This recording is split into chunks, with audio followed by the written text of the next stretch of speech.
All right. Good morning, everyone.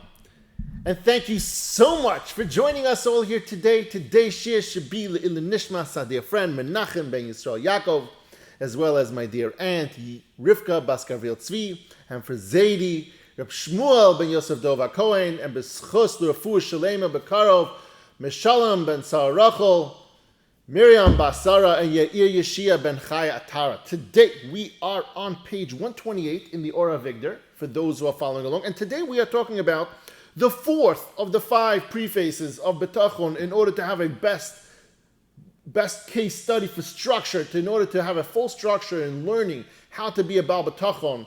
We have 5 prefaces, and today we're talking about the fourth one, and that's obedience. Now, I want you to understand something. Rav Av brings this story.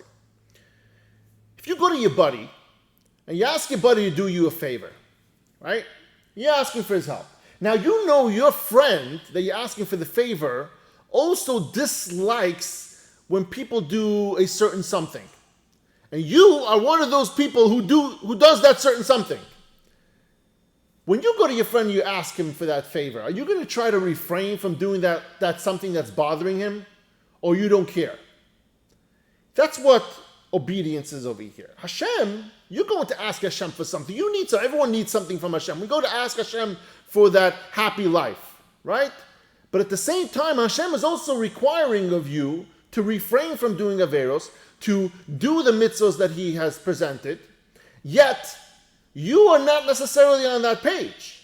And so that's what we're talking about over here today. Today we're talking about the idea of trying to be as good as a yid as possible, trying to be as obedient as a yid as we possibly can. The fourth preface of Bitachon sheshtitiyeh hashgachasei chazaka v'ashtidlasei gedoyla l'kayim hashachiyuvai boy habari me'avodasei.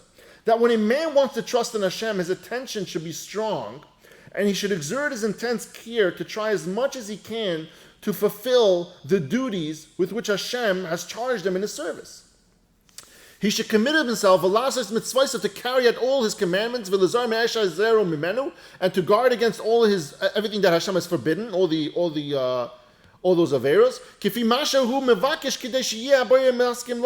Just as he wants Hashem to agree with his wishes, that which to trust to take care of.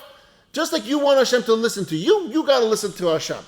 Rabbi Victor Miller says, if you expect Hashem to requite your trust, then you should understand that it's up to you to exert yourself in order to fulfill His command. He's like saying, it's like going to somebody and trying to get a favor for him while at the same time you're doing something that you know that person doesn't like we just said. And you won't get that favor if you're doing something against His will.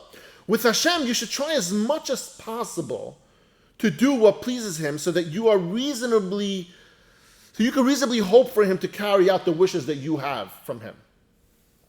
He says that it's interesting because, first of all, it says in the pasuk, it says Kifi mashahu mavakesh yeh habayir eloi. The wicked, yet they put trust, and that you see sometimes people who don't do what Hashem as well and do not refrain from doing averos, and yet they still get things from Hashem. And later on, we're going to learn about how Hashem punishes them later on and gives them those rewards for certain purposes.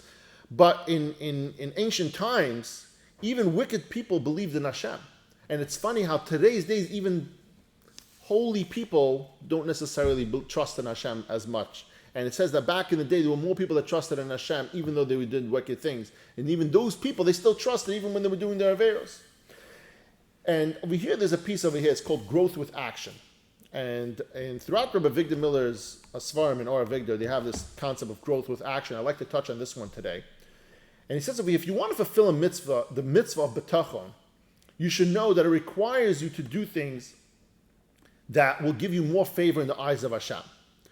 And you should do these things as much as possible. You should try to fulfill everything that you can, and even more than that. You try to go lifnim mashir sadem.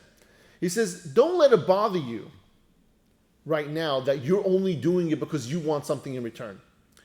We sometimes get this guilty feelings like, okay, I'm doing this. Why am I doing this? I'm doing this because I want something from Hashem. Yes, that's actually true. And although we know Bitachon should be something that we should trust Hashem, regardless of the outcome, even though it's not something that we might want at this time, but Rabbi Victor Miller says, it's okay. But as long as you go and fulfill Hashem's will, you show Hashem that you want to be good to Him. You show Hashem that you want to be a good Yid. That's the point. The point over here in fulfilling Hashem's, the obedience portion, this fourth preface of Bitachon, this fourth concept, is showing Hashem that you're putting your best foot forward. Even though it's difficult for you, even though you don't see the light at the end of the tunnel, but you are doing your part because Hashem, I love you, and you asked of me these things, and therefore I am doing it because I care about you, because I love you, because I want to be the best Yid possible. And therefore, when Hashem sees that, even though internally you're still having that struggle of trusting in Hashem, but Hashem sees that you want it. You want to be fully trusting. You want to be closer to Him. You're showing Him by fulfilling His mitzvos, by refraining from doing all the avodas, right? And Hashem sees us and He understands. He understands we're human. He understands we need time to grow. He understands it needs time. We need time to work on ourselves, and it's difficult. It's a very difficult world, and He gets that.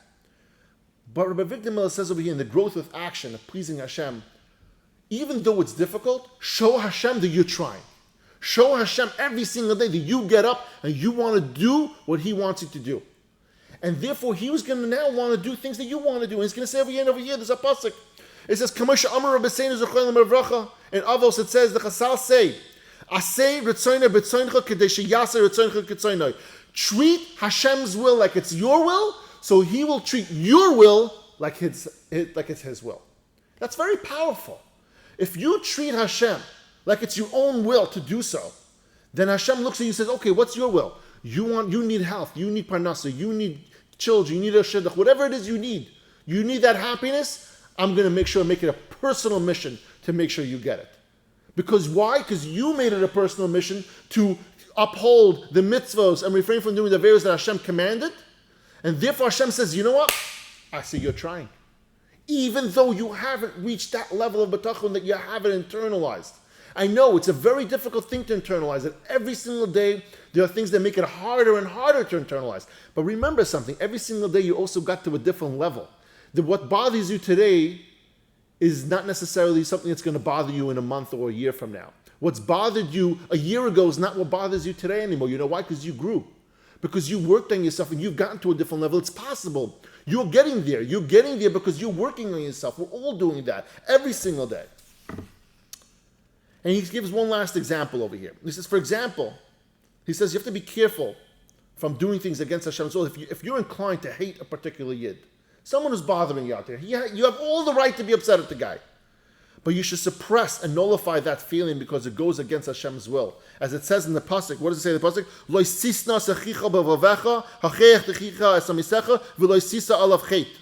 You shall not hate your brother in your heart, because if you do this, Hashem will suppress and nullify the antagonism that other people may have towards you. Hashem says, do as I wish, and I will try to put you in harmony. If Hashem sees that you're trying your best not to do nakam against someone, I know it's the most hurtful thing people could do to you, and it's so difficult not to try to bite back.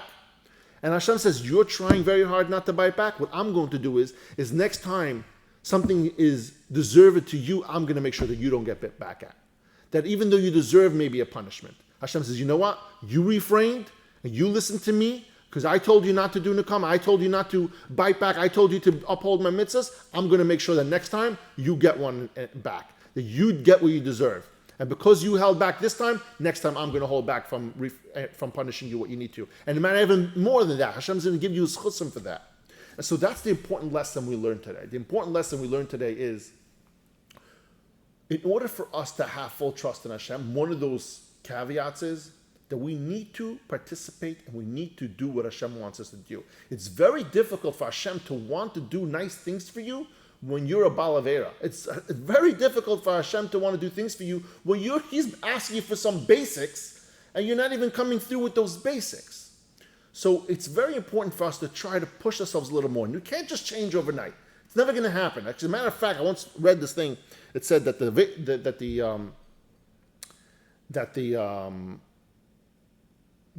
what's that word?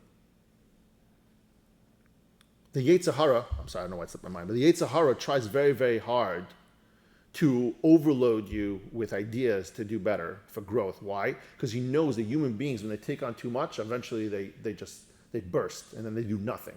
So it's important to do a little bit at a time, gradually. Get good at something and go on to the next thing and add it to your daily curriculum, to your schedule, whatever it is. Just add it gradually. Don't try to say, okay, I'm going to start learning Torah and we're going to learn 8 hours a day. No, it's not sustainable. It's not.